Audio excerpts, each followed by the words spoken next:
Chaos, défaite ce soir face à Colombien. De mes yeux extérieurs, j'ai l'impression que le FC7 n'a jamais autant dominé une seconde période que cette saison.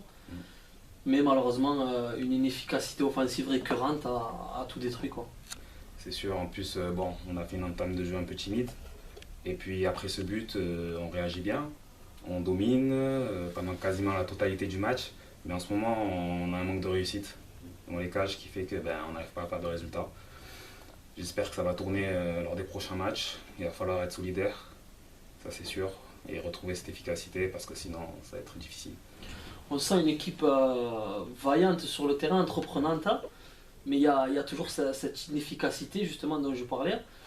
Est-ce que tu penses que d'ici la fin de la saison, vous allez pouvoir vous en sortir ou cette inefficacité malheureusement va durer jusqu'au terme de la saison? Non, je ne crois pas. Je pense qu'il faut ce déclic.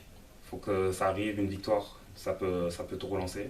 Ça nous est arrivé en début de saison. Il y a une période où on n'arrivait pas à être efficace, à marquer.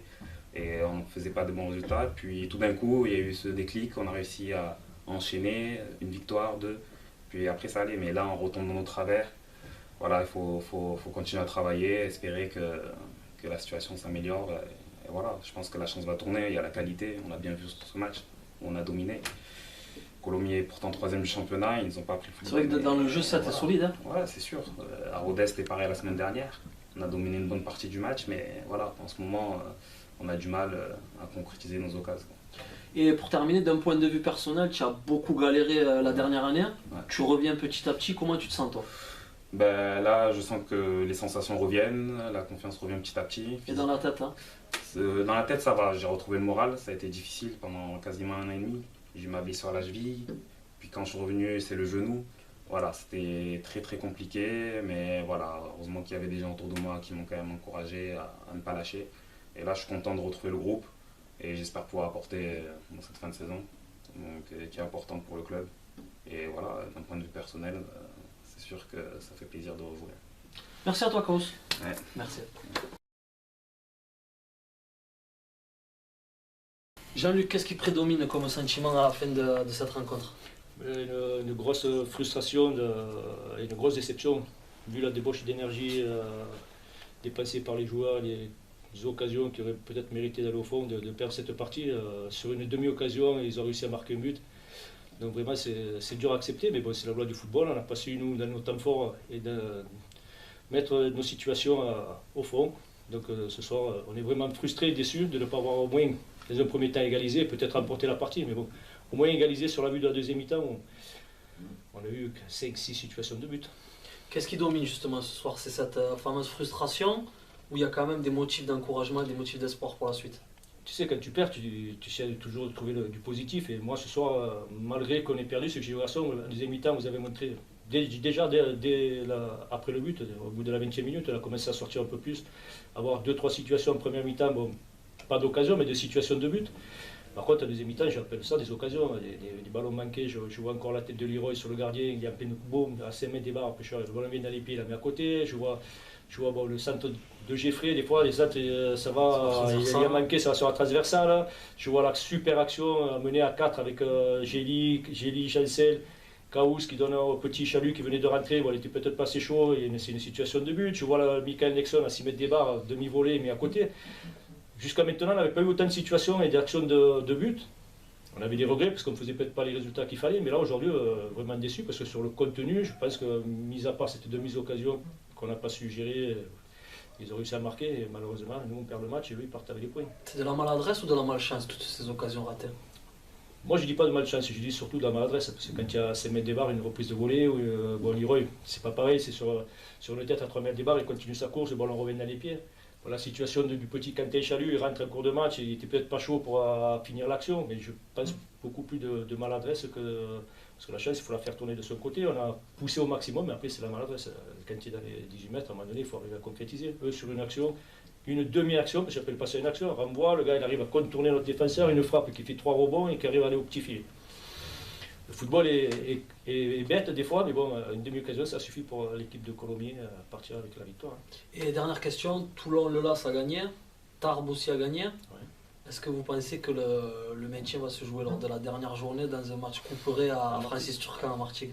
On n'espère pas. On espère, déjà, on sait qu'on va partir hier avec un gros handicap. On va avoir 6 ou 7 suspendus. Parce qu'on avait 4 ou 5 garçons avec Hier qui a perdu 5-0 ce soir on à a pris Marseille. 5 à Marseille, tout à fait. Donc eux vont être revanchards. Cette équipe, au match aller, nous avait rien démontré non plus et s'était imposé 1-0. Une équipe très athlétique. Mais on va batailler jusqu'au bout. Et après, on fera les comptes à la fin du championnat. On va prendre match après match. Et on va essayer, sur les matchs qu'on aura à la maison, entre autres contre des super équipes, la réserve de Monaco et de Nice, renverser la tendance. Il va falloir qu'on se mette ensemble les doigts au cul. Aujourd'hui, je ne peux pas dire que mes joueurs n'ont pas donné le maxi, mais comme tu disais, moi je ne pense pas à la malchance, je pense à la maladresse. Devant le but, il faut être plus performant pour gagner les matchs. Et on a eu des situations aujourd'hui qui auraient pu faire basculer les matchs, mais on n'a pas été capable de les mettre au fond. Merci Jean-Luc. De rien. Merci. Coach, FC 7-0, Colomiers 1, vous avez fait la très bonne opération.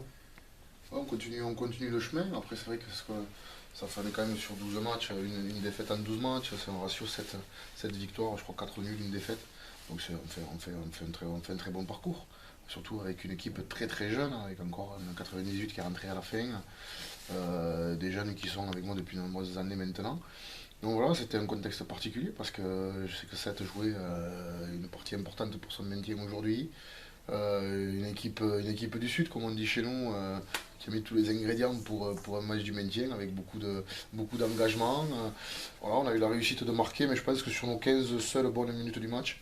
C'est ce que j'allais vous demander. Voilà, et puis après, pourtant c'est exactement ce qu'on s'était dit, c'était absolument de jouer, de ne pas s'énerver. Et puis on a commencé sur un petit échauffouré, mais qui ne servait pas à grand chose. Et puis après on a commencé à rentrer un petit peu dans le jeu des Sétois.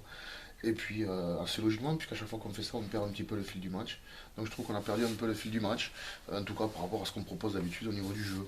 Mais après, malgré tout, on a eu de la réussite, mais après on a su aussi être costaud parce qu'on n'était pas dans un énormissime jour aujourd'hui. Voilà, après ça fait partie du foot, être capable quand même de prendre des points quand on n'est pas très bon, mais c'est ce qu'on ne faisait pas sur la première partie. La victoire est là, donc comme vous l'avez dit, c'est l'essentiel. Est-ce que vous estimez, surtout au vu des occasions nettes sétoises en deuxième période, qu'elle est méritée? Un nul n'aurait-il pas été plus juste? Après, ça, c'est un terme qu'aujourd'hui, que ce soit positif ou négatif pour nous, que j'emploie pas. La victoire est là, quoi qu'il arrive. On gagne, on fait match nul, on perd, on perd. J'essaie d'expliquer assez humblement que c'est depuis de nombreuses prestations, c'est la prestation la moins aboutie dans le jeu. Mais après, on en a conscience, c'est pourquoi? C'est parce qu'on s'est énervé, mais pour plein de raisons, au match, à l'avant-match. Mais après, en même temps, 7 joue son maintien, donc on utilise tous les moyens pour y arriver. Donc après, charge à nous de grandir là-dedans. Donc non, on marque sur notre première occasion, mais sur un temps fort, parce qu'on a le ballon pendant un quart d'heure. Donc ça, c'est assez logique. Et puis après, effectivement, il y a eu de la maladresse. Après, j'ai un gardien qui est de grande qualité, donc, Qui a fait un gros match. qui fait un gros match, qui est habitué à faire 2-3 arrêts, pas plus par match. Et là, aujourd'hui, il en a eu un petit peu plus. Donc, nous, l'objectif, c'est de continuer. L'objectif, c'était le maintien. C'était de gagner aujourd'hui. C'est nous qui avons gagné. Vous étiez suspendu. Comment vit-on le match? On le vit différemment quand on n'est pas sur le banc de touche, on est un peu plus nerveux? Ben, la frustration, oui, certainement. Mais après, oui, c'est un peu l'avant-match qui m'a rendu nerveux. Pour quel motif? Oh, c'est pour un échauffouré à peau. Voilà, après le motif, je ne l'ai pas vu puisqu'il n'y a pas de procès verbal. Donc, non, très sincèrement, c'était pas grand-chose. Pour être monté à les tribunes, c'était pas grand-chose. Donc j'ai eu 2 matchs de suspension, effectivement. D'accord. Et une dernière question, d'un point de vue personnel sur votre carrière. Je sais que vous avez eu une courte expérience en Angleterre, à Ipswich. Oui. Vous pouvez revenir dessus, votre vue sur le foot anglais, est-ce que vous en avez retenu? Pour moi, ça a été déclencheur de ma carrière, tout simplement. Parce que j'étais jeune, j'étais un grand espoir. 99-2000, c'est ça? Ça doit être ça, je sais plus. Mais après, c'est pas une carrière footballistiquement qui m'a apporté beaucoup, mais qui m'a fait me réveiller, qui m'a fait comprendre que si je voulais jouer en pro, bien évidemment, si je voulais jouer, il fallait que je fasse plus. Donc je suis rentré et puis j'ai joué. Donc j'ai compris beaucoup l'engagement, l'humilité. C'est quelque chose que j'ai apprécié, oui, effectivement. L'approche du match avec beaucoup plus de simplicité, par contre avec beaucoup plus de courses sur le match. Ok, merci à vous coach. De rien. Merci.